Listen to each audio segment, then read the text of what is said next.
Well, I think what I'm working on has an important effect on the future. In the case of Tesla, I think it's fair to say that Tesla has significantly accelerated the advent of sustainable energy. Before Tesla, no one was doing electric cars, and now, as a result of Tesla, I think almost every major car company in the world is building electric cars, and I think that's a pretty big deal. But there's still a long way to go to transition the world to a sustainable energy economy, and so we still have a lot of work ahead of us at Tesla, but that's our goal there. And then for SPACEX, I think it's important for the future to be exciting and for humanity's existence to be ensured over the long term. I think we must become a multi-planet species and a spacefaring civilization.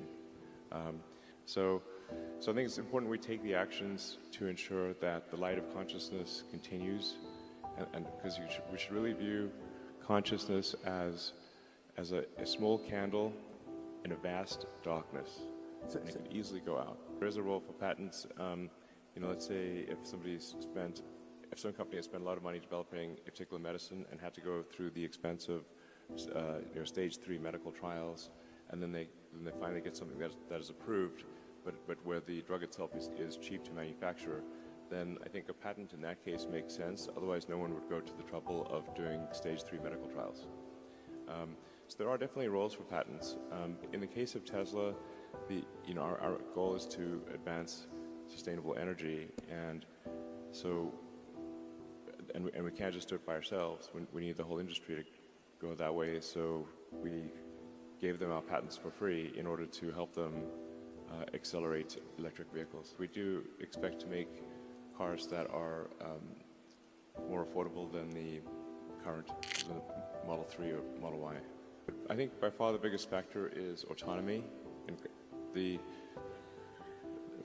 terms of the value of a car, because right now cars get driven for about 10 or 12 hours a week, like maybe 1.5 hours a day, but there's 168 hours in a week, and so if they were autonomous, the cars could drive for 50 or 60 hours, so you would see a 5-fold increase in the utility of the car that could do autonomy. This is a really, really gigantic thing. It would also mean that we wouldn't need anywhere near as many parking lots, and this would also be helpful for the environment because you would need far fewer cars. To first approximation, a car is made of 10,000 unique parts and process steps, and Tesla is really, I think at this point, probably the best at manufacturing in the auto industry, which I think nobody was expecting. Well, I've got this first principles algorithm that I find to be very helpful in the design and manufacturing of anything,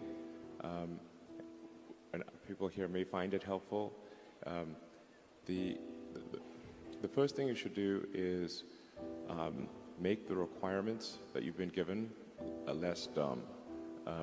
Whatever constraints and requirements were given, they were to some degree dumb, and you want to make them less dumb. If you don't start with this, then you get the right answer to the wrong question.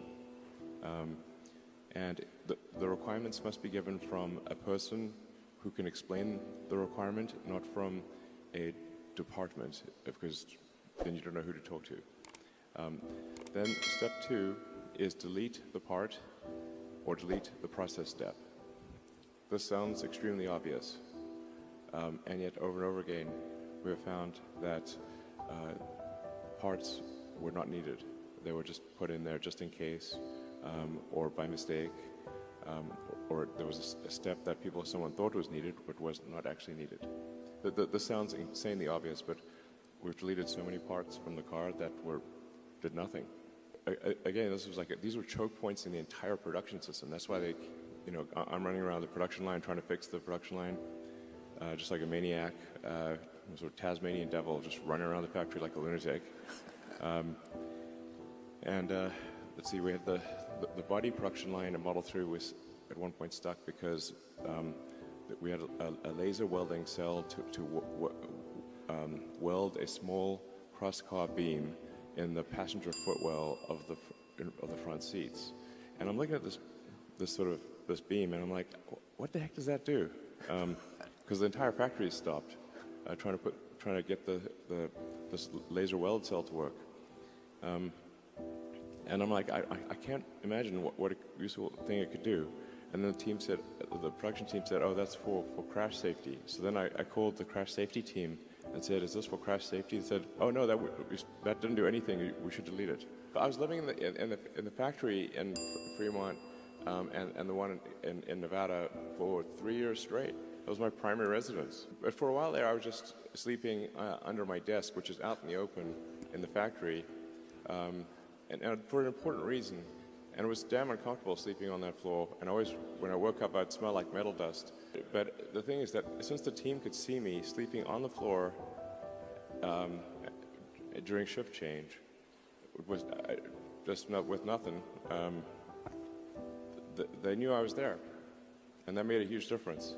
You know, as a company has prosperity and then people become wealthy, then for a lot of people, you know, that once they become sort of independently wealthy, they just can't bring themselves to work, or they don't want to work, and that's totally, you know, understandable and no judgment.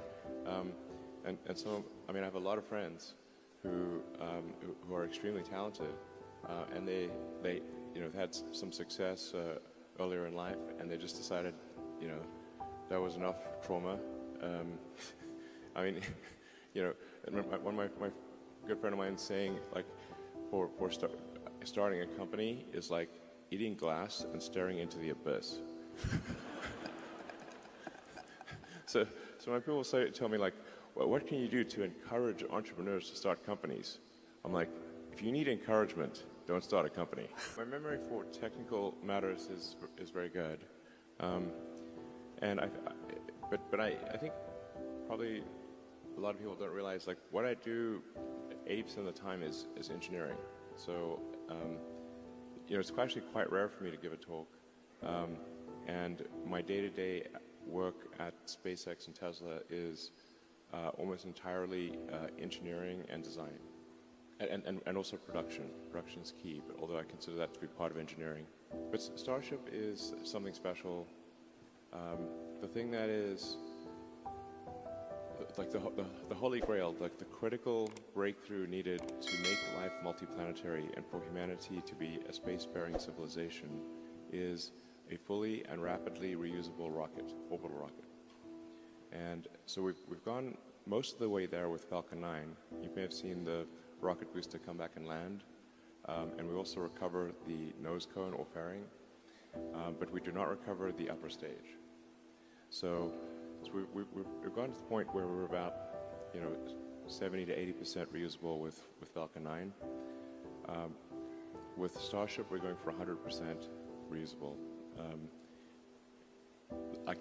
It's difficult to say how profound a change this will be, but a fully and rapidly reusable orbital rocket has the potential to drop the cost of access to space by a factor of 1,000.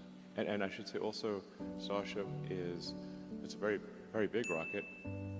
It's more than twice the thrust of a Saturn V, and about twice the mass. And it's also, the entire ship is designed to land propulsively. So it can land propulsively. To do what? I didn't hear. To land on its engines, to land propulsively. So it can land on any solid surface in the solar system. So if we can make Starship work, then it enables us to, over time, get anywhere in the solar system. Earth's gravity is actually quite strong, and we have a thick atmosphere. So with known physics, it is only barely possible to make a fully reusable orbital rocket. Only barely possible. If this was a video game, the setting is to extreme difficulty. Not impossible, but extreme difficulty. Because it's not like those who have developed rockets before weren't aware of reusability. They were you know, fully aware. Sell more rockets. They're fully aware of reusability. That aircraft and cars are reusable. It's just that in order for a rocket to be reusable, everything has to be perfect. So you have to have exceptionally efficient engines. You have to have an exceptionally efficient structure. You need advanced avionics and software. You need a very lightweight heat shield for orbital reentry.